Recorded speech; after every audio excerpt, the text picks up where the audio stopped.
At yun nga guys, andito nga kami ngayon sa Skyline Tower dito lang sa Cubao. Maglilinis tayo ng dalawang Panasonic split type. At syempre maglalakad muna tayo ng permit para makagawa tayo sa loob ng tenant. At yun nga guys, pababa na kami ng basement 1. Sasakay tayo ng service elevator. Hindi na ako pinagawa ng permit dahil alam naman na siguro na kilala na yung customer natin dito. At ito na nga guys, pasakay na nga kami ng service elevator dito yan sa Skyline Tower. At ito na nga guys, nakasakay na kami ng service elevator papunta sa 801C.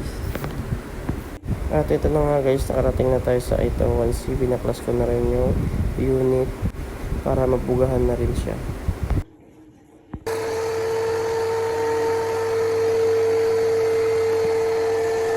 At yun na nga guys, tapos na natin bugahan yung indoor. Sa outdoor naman tayo, pati yung mga kaha nito isasabihin na rin natin para isahang bugahan na lang at para may kabit na rin agad kasi meron pa tayo susunod sa kabila.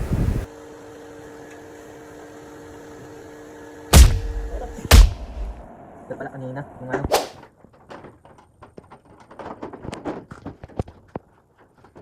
At ito na guys yung pangalawang unit, dito yan sa may sala naka-install. Ngayon binubuga na natin siya.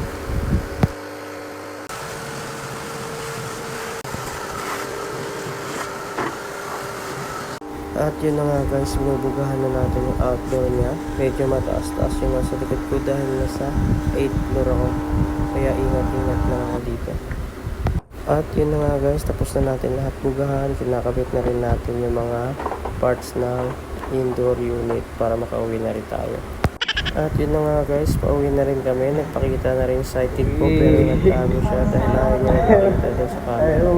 Dahil lasing si Boy, kaya yan yung kasama natin ngayon. Kaya abang-abang na sa mga susunod naming video.